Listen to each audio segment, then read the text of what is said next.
Hello everyone, welcome back to Pathshala. આજે આપણે નવો ચેપ્ટર સ્ટાર્ટ કરીશું, જે છે ટ્રેન. ઓકે, તો સૌથી પહેલા ટ્રેન ચેપ્ટરનો સોલ્વ કરવા માટેનું સૂત્ર જોઈ લઈએ. ઓકે, હવે બે સૂત્ર છે કે જ્યારે એક ટ્રેન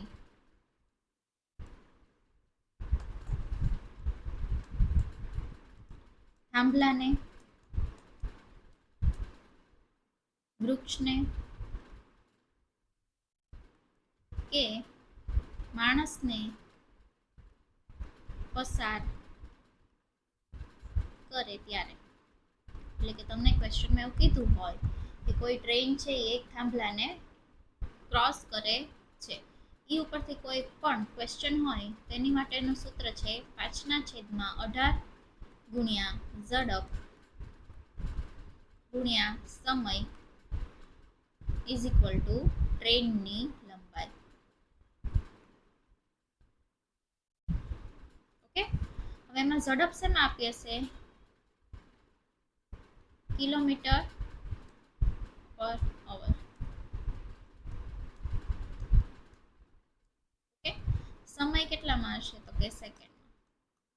અને ટ્રેનની લંબાઈ કેટલામાં આપી હશે? તો કે મીટરમાં. ઓકે, હવે એક નોટ છે કે જ્યારે પણ ક્વેશ્ચનમાં કિલોમીટર પર અવરની બદલે ઝડપ છે ઈ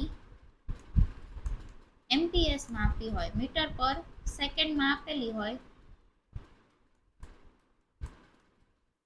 ત્યારે 5/18 જે આપણે લખ્યું સૂત્રમાં એ શું કરવાનું? રદ કરવું. ઓકે, ઝડપ છે એ એમપીએસમાં આપી હોય ત્યારે 5/18 લેવાનું નહીં, ત્યારે ઝડપ ગુણ્યા સમય ઇઝ ઇક્વલ ટુ ટ્રેનની લંબાઈ કરવાની. જ્યારે કિલોમીટર પર અવરમાં આપ્યું હોય ત્યારે 5/18 એ આપણે લખવાનું. ઓકે, આ સૂત્ર ક્યારનું છે? કે જ્યારે કોઈ ટ્રેન છે એ થાંભલાને, વૃક્ષને કે માણસને પસાર કરે ત્યારે. ઓકે, હવે બીજું સૂત્ર જોઈએ કે જ્યારે કોઈ ટ્રેન છે ઈ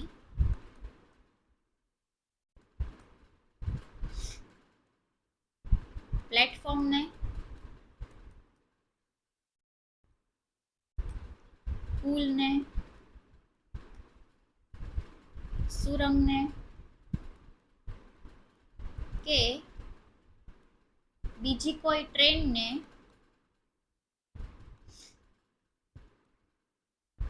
પસાર કરે ત્યારે.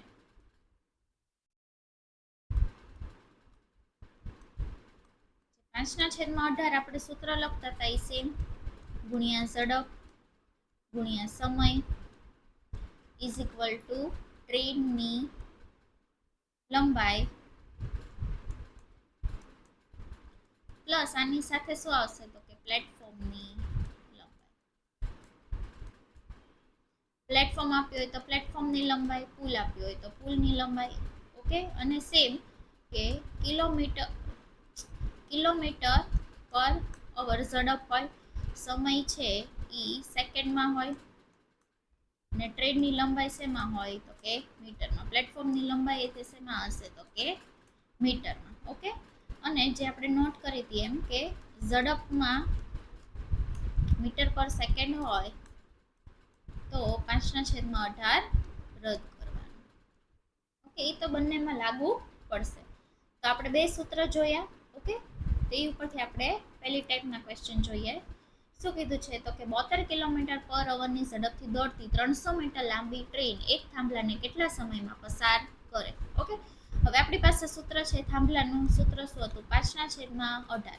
શું કામ 5/18 લખ્યું? મને ઝડપ શેમાં આપી છે? કિલોમીટર પર અવરમાં, એટલે 5/18 લખીશ, ગુણ્યા ઝડપ ગુણ્યા સમય ઇઝ ઇક્વલ ટુ ટ્રેનની લંબાઈ. 5/18 ગુણ્યા ઝડપ કેટલી આપી છે? તો કે 72. ઓકે, સમય છે એ ગોતવાનો છે મારે, અને ટ્રેનની લંબાઈ કેટલી આપી છે? તો કે 300 મીટર. ઓકે, હવે આપણે જેમ સોલ્વ કરતા હતા સાદું રૂપથી, એ સાદું રૂપ જ થઈ ગયું. ઓકે, તો કે 18 ચોક 72 એટલે કે 5 ચોક 30 ગુણ્યા સમય ઇઝ ઇક્વલ ટુ 300 એટલે કે સમય ઇઝ ઇક્વલ ટુ 300 ના છેદમાં 20 એટલે કે 300 ભાગ્યા 20 એટલે કેટલા થશે 15 તો કે કેટલો સમય લાગશે તો કે એને 15 સેકન્ડ લાગશે ઓકે શું કરવાનું સીધું સૂત્રમાં આપણે કિંમત જ મૂકી દેવાની તો બીજો ક્વેશ્ચન છે એ તમે જાતે સોલ્વ કરો અને પછી હું તમને સોલ્વ કરાવું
ઓકે સૂત્ર લખીએ 5 ના છેદમાં 18 ગુણ્યા ઝડપ ગુણ્યા સમય ઇઝ ઇક્વલ ટુ ટ્રેનની લંબાઈ આપણને શું કીધું છે તો કે 60 કિલોમીટર પર અવરની ઝડપે એક ટ્રેન એક થાંભલાને 9 સેકન્ડમાં પસાર કરે તો ટ્રેનની લંબાઈ શોધવાની છે કે 5 ના છેદમાં 18 ઝડપ કેટલી છે તો કે 60 કિલોમીટર કેટલા સમયમાં તો કે 9 સેકન્ડમાં અને ટ્રેનની લંબાઈ છે એ આપણે ગોતવાની છે હવે આપણે સોલ્વ કરી લઈએ ઓકે 9 દુ 18 ને 30 એટલે કે 5 તેરી 15 ને 150 તો 150 મીટર ટ્રેનની લંબાઈ મારો આન્સર થશે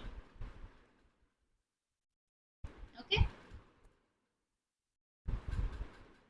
એક ક્વેશ્ચન સોલ્વ કરવા આપું તમને કે 54 કિલોમીટર પર અવરની ઝડપથી દોડતી 450 મીટર લાંબી ટ્રેન એક વૃક્ષને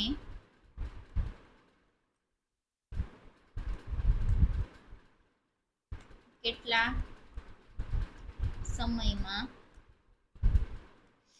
પસાર કરે ઓકે એટલે તમે સોલ્વ કરો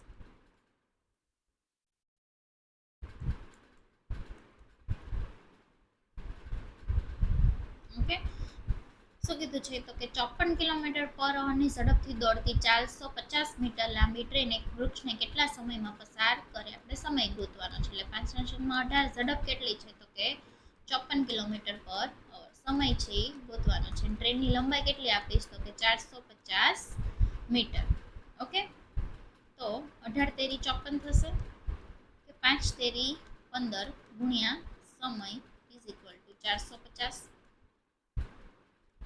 15 છે એ 450 ના છેદમાં વયો જશે. ઓકે, હવે 15 તેરી 45 એટલે કે 30, તો કેટલો સમય થશે? તો કે 30 સેકન્ડ થશે. 54 કિલોમીટર પર અવરની ઝડપથી કોઈ ટ્રેન દોડે છે અને 450 મીટર લાંબી છે, તો એક વૃક્ષને કેટલા સમયમાં પસાર કરે? તો કે 30 સેકન્ડમાં પસાર કરશે. એટલે 30 સેકન્ડ છે મારો આન્સર થશે. આઈ હોપ કે બધાને પહેલી ટાઈપ ખબર પડી ગઈ હશે. બીજી ટાઈપ જોઈએ તો કે શું કીધું છે? તો કે 60 કિલોમીટર પર અવરની ઝડપથી દોડતી 200 મીટર લાંબી એક ટ્રેન 400 મીટર લાંબા પ્લેટફોર્મને કેટલા સમયમાં પસાર કરે?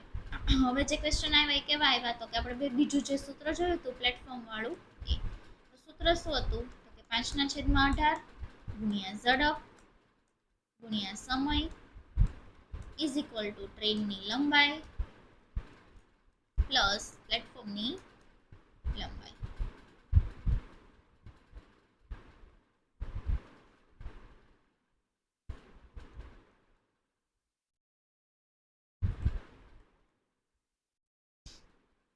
જે પણ કિંમત આપણે આપી છે એ સૂત્રમાં મૂકીએ. ઓકે, 5/18 ગુણ્યા ઝડપ કેટલી છે? તો કે 60 કિલોમીટર પર અવર. ઓકે, સમય છે એ મારે ગોતવાનો છે. એને કીધું છે કેટલા સમયમાં પસાર થાય, એટલે કે સમય ખબર નથી.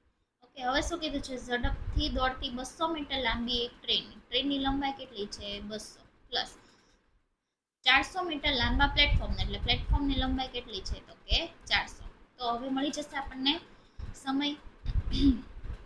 ઓકે, તો અહીંયા સમય લખું. 18 છે અહીંયા 60 હારે છે દૂરતા નથી, એટલે હું એઝ ઇટ ઇઝ રાખીશ. આ 200 ને પ્લસ 400 એટલે કેટલા થશે? તો કે 600. 18 છેદમાં છે ક્યાં વયા જશે? તો કે ઉપર ગુણાકારમાં. અને 60 ગુણ્યા 5 છે ક્યાં આવી જશે? નીચે ભાગાકાર. ઓકે, 0 0 કટ, 6 દાણ 60, 5 દુ 10, એટલે કે 18 દુ 36 મારો છે એ આન્સર થશે. કેટલો સમય લાગશે? તો કે 36 સેકન્ડ છે એ લાગશે. કે કોઈ એક લાંબી જે ટ્રેન છે 200 મીટર લાંબી ટ્રેન, અને 400 મીટર લાંબા પ્લેટફોર્મને પસાર કરતા કેટલો ટાઈમ લાગશે? તો કે 36 સેકન્ડ લાગશે. બરોબર, તો સેમ એવો જ ક્વેશ્ચન છે. એ જ સૂત્ર આપણે યુઝ કરી અને પહેલા તમે ટ્રાય કરો અને પછી હું તમને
ફરી સમજાવી દઉં. સૂત્ર લખી નાખ્યું 5/18 ગુણ્યા ઝડપ ગુણ્યા સમય ટ્રેનની લંબાઈ અને આપણને આમાં શું આપ્યું છે પુલ આપ્યું છે એટલે આપણે શું લખશું પુલની લંબાઈ લખવાનું. પ્લેટફોર્મ આપ્યું તો પ્લેટફોર્મની લંબાઈ લખવાની. ઓકે, હવે મેં શું કર્યું સૂત્રમાં કિંમત મૂકી 5/18 ઝડપ કેટલી છે તો કે 45 કિલોમીટર. સમય કેટલો આપ્યો છે તો કે 30 સેકન્ડ. ટ્રેનની લંબાઈ કેટલી આપી છે તો કે 130 મીટર લાંબી એક ટ્રેન અને પુલની લંબાઈ છે એ જ ગોતવાની છે એટલે મેં એને શું ધારી લીધું x ધારી લીધું. ઓકે, છેદ ઉડાડ્યા તો કે 9 દુ 18 9 પંચા 45 અને 2 15 દુ 30. ઓકે, 15 પંચા 75 75 પંચા 375. આ 130 છે આ સાઈડ બરાબરની આ સાઈડ એટલે માઇનસ થઈ જશે. 300 માંથી પહેલા હું 100 બાદ કરીશ એટલે કે 200 અને 75 માંથી 30 બાદ કરો એટલે કે 45 એટલે કે 245 મીટર મારો આન્સર થશે. એટલે પુલની લંબાઈ મને કેટલી મળશે તો કે 245 મીટર પુલની લંબાઈ મળશે. ઓકે,